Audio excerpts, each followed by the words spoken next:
Bon, nous avons ici, nous avons l'arbre à cam. Donc cet arbre à cam a pour rôle bien sûr de fermer et d'ouvrir les soupapes munis de tiges de culbuteur. Il y a les tiges de culbuteur bien sûr. À part les tiges de culbuteur, nous avons ça travaille avec tiges de culbuteur, ça travaille avec les soupapes, ça travaille et les trois alors les poussoirs s'asseyent sur les cames, l'arbre à cam.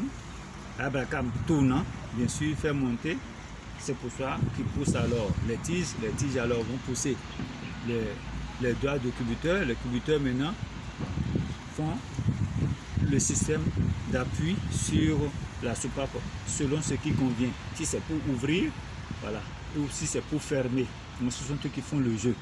L'arbre à cam a au bout un pion, c'est ça, le pion d'arbre à cam, ça. Voilà. Voici les cames même dont on parle, les voici. Nous avons les cames ici. Nous avons les cames.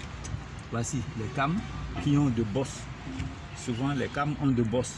Les parties lisses sont des parties du palier concernant cet arbre. Sinon, les endroits qui ont de bosses sont appelés cames. C'est pour ça qu'on dit arbre à cam. Le vilebrequin aussi est un arbre. C'est aussi un arbre, le vilebrequin. Et ça là aussi c'est un arbre. En anglais, on appelle le vilebrequin cam. On appelle le vilebrequin crankshaft.